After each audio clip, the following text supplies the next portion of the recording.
Welcome to Galactic Grandmother Heart to Heart. My name is April, and my special guest today is Gemma O Rourke. Gemma comes to us from Tasmania, an island off the coast of Australia. She is a beautiful soul that has been holding down energy there. She teaches yoga. Does beautiful artwork, and she's a teacher of higher consciousness. She has just finished a series. There's so much that we have to share today, so I welcome you. It's a delight to see you. Thank you, darling, for this beautiful opportunity, not just to connect with all your listeners, but to connect with you again, because I haven't seen your gorgeous face for far too long, and you are a sight for sore eyes, I must say. I really feel to honour the Indigenous of both of our lands, and here we call it country.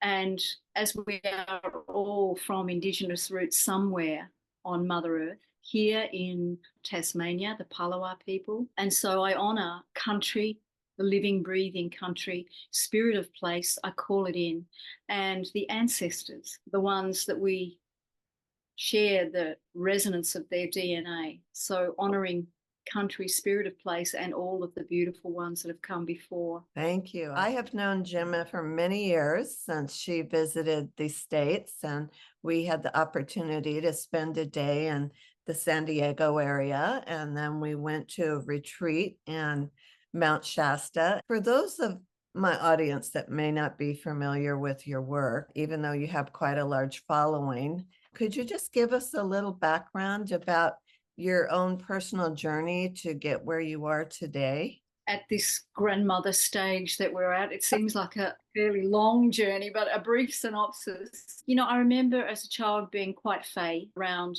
the age of 7 or 8 and becoming weighed down as a child by the pressures of society and the constraints that take us away from our innate wisdoms. But in my teenage years, the school that I was at, which was a Catholic school, there was a beautiful experience of, it was called the Charismatic Renewal, but it was so fun. And I remember being introduced to, speaking in the language that would channel and flow through, which we now call light language. That was when I was about 13 or 14. So it was always within my heart and soul to be seeking. But like for many of us, there are those years Right.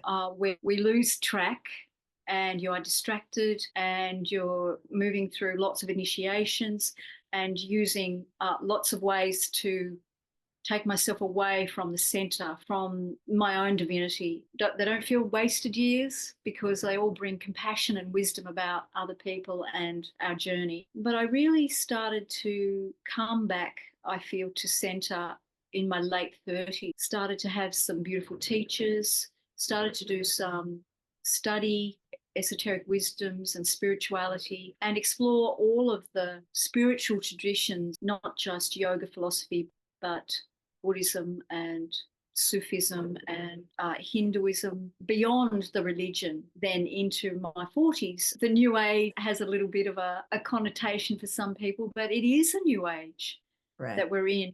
And so I honour that, but I have had some most amazing teachers. So I started to do the work of releasing trauma, of facing the shadow work, of forgiveness, moving out of that karmic cycle of where we return life after life to learn the things that we decide before we come into this sacred vessel and understand, even within the great divine cosmic wheel of life, where we have particular nodal points where things are meant to happen, we're meant to interconnect of divine destiny, a synchro destiny. There's also that our ability to create our own reality that the Buddha talked about, Yeshua talks about, that all of the great teachers do. So coming to this understanding takes us out of victim consciousness. And this is what I learned as I grew and studied more esoteric wisdoms and quantum healing hypnotherapy technique with a beautiful Dolores Cannon. I studied all sorts of things, including yoga. As a mature yogi, I love to work with my body, studied breath work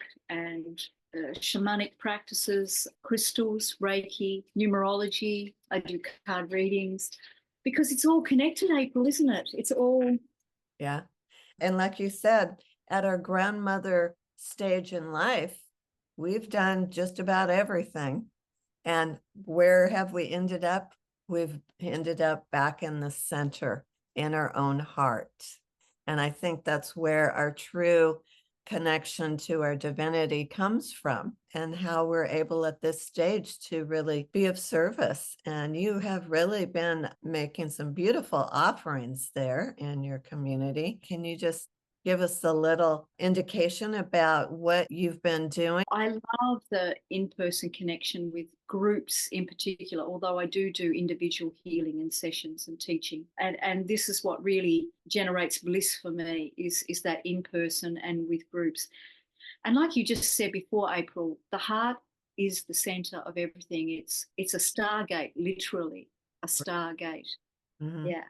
And it's it's so exciting when you really understand that when we generate bliss in the body through Kundalini activation and through simple practices, then we're changing the structure of the DNA, and it creates an energetic where we become sovereign. We're not defined by anything outside of ourselves, and so we can create our own reality and have our own beautiful experiences, regardless of the chaos that's going on around. The message has been from multiple people with no connection to one another at all, to stay centered, stay grounded, hold your own space, because it's so important if the external world is just in chaos around us. But it's our natural state to be this amazing, energetic, generating, bliss creating phenomena that moves through our lives, and so that our internal landscape isn't just mirrored externally, it's created, that we'll see what we believe, we'll see what we feel and understand to be true. And so examining belief systems and truths is the work. There's no avoiding that in this climate, is there? And I don't mean weather. I mean, in this energetic climate where we're moving out of the old era, in cosmic terms, we're moving to a more availability to the energy from galactic center. It's changing everyone, even if they're not aware of it. It's changing their state of being. So the chaos and the discomfort that we could experience, we don't actually have to.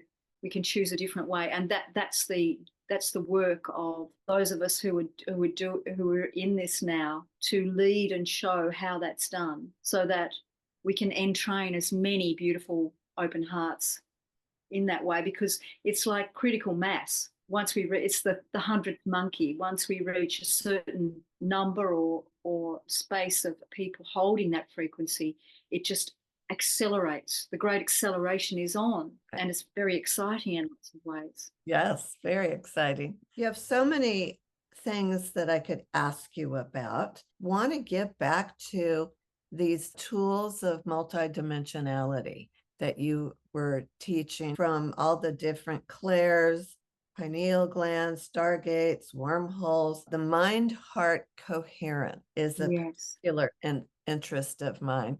Plus, teach the Kundalini activation. But could you just touch perhaps on that Mind-Heart Coherence? Yes, that really, April, I'm glad you've asked about that, because that's available to everyone. You know, Greg Braden talks about this a lot. He's done an amazing amount of study and work over many decades. But if we start to come to the heart once again, come to stillness, start to breathe consciously with an in-breath that is a little bit shorter than the out breath. So you could count in for 4 or 5 through the nose, and then you breathe out for 6 or 7 or 8 out through the mouth is good, or through the nose, but in through the nose and out through the mouth for a longer breath. So when you lean into that longer breath, you're activating the vagus nerve, the 10th cranial nerve. And this is the parasympathetic nervous system. Not only that, you're bringing yourself into a state where the heart has cardiac neurons right around the right atrium, where the sinoatrial node that creates that impulse for the heartbeat. And where does that come from? Because there are no nerves attached to it. It's just a little bundle of cells on its own.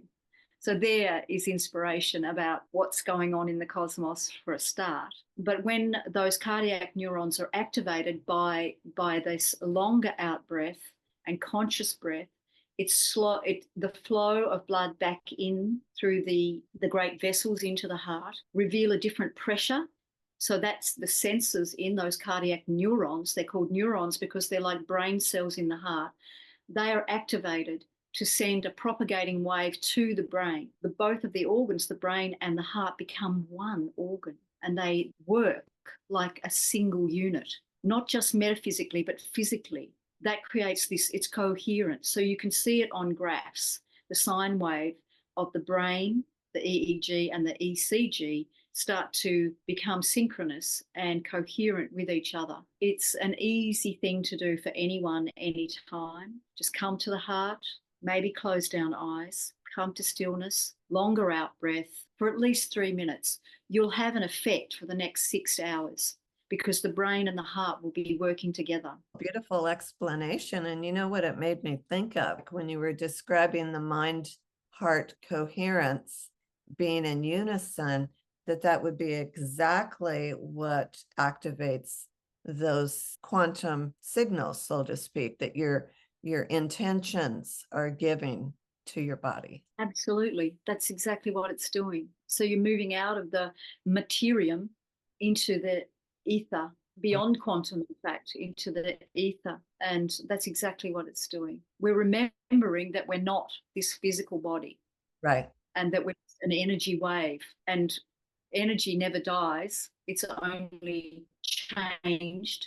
So we can change it just with our thoughts, with our breath, with our heart. Yeah. And each physical cell contains our consciousness, which we can direct consciously. Yeah, it's so cool. The materium evolves from consciousness and not the other way around, as the consciousness produces the materiality. That's the new way forward. My motto on my website is heal to create, create to heal, because they both flow with each other. If you allow yourself into a space of creativity and play and let go of all the constraints of, oh, this will be seen, or this will be judged, or it has to be good. If you can play, you can bring that's Kundalini energy rising right there. And then that will aid the healing. That will enhance any kind of alchemy that you're doing with your other practices. When you are more in the healing flow, you can create with more expansion and more joy and share it. And speaking of creativity, that's a perfect segue into your artwork. Now, when did you begin your artwork? Was that something you always did? Well, April, I loved art as a youngster. I really did. I remember in primary school just adoring art classes. A few years ago, probably maybe 15 or 20, I did some art classes as a mature student. But, you know, even through my university course at this late stage in the crone years, I did fall into those expectation traps and comparison and judgment. So I've had to move through more waves of initiation. And, you know, that is the thing. And when we're on this learning and spiritual path, these initiations come, they never really finish, and the layers keep peeling off. So I am really blessed to be connected with a lovely abstract expressionist teacher, and I just feel rejuvenated with my work at the moment. Yeah. What I love about your art is the color, and it's so organic. The design just seems to flow. Thank you, April. What do you think is important for people to know nowadays? A lot of people talk about timelines, and some are more positive than others. Can you give us some advice about what you think is important for us to know? Well, in my experience now, in terms of timelines, because there is no such thing as time and our human concept of it, it's just a continual spiral of consciousness flowing out, flowing in, and we return to the thing that we haven't quite resolved or mastered or let go of. Apart from trusting ourselves, because challenges always arrive. There's always the new initiation or the new challenge, or something to unsettle us. All of the practices, they're essential right now, every day. Like radical self-care is not radical, it's just the norm. The way forward is the parasympathetic nervous system.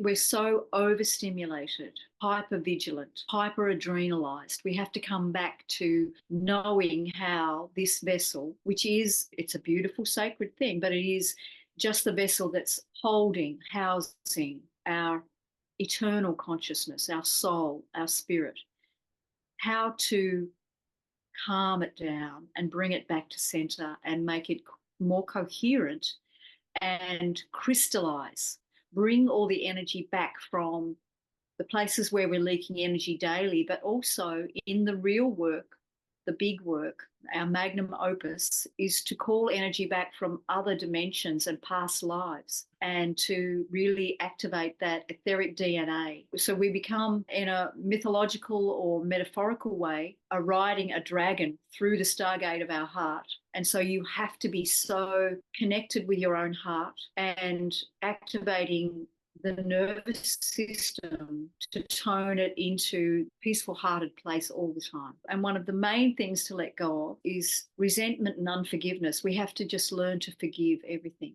including ourselves. So all of the hurts and the wounds of this lifetime, constantly forgiveness. I do constant forgiveness because our sacred scars, they teach us and propel us forward. But if we don't forgive and let go, letting go of all that stagnant and toxic energy, our bodies get sick from that stuff. It stays in the muscles, in the bones, in the tissues. And this is contemporary science now, not New Age philosophy or any kind of spiritual woo-woo. Trust and forgiveness is what I would say. Oh, thank you so much. I really appreciate your time and your wisdom. I would love to get you on again. It would be awesome, April.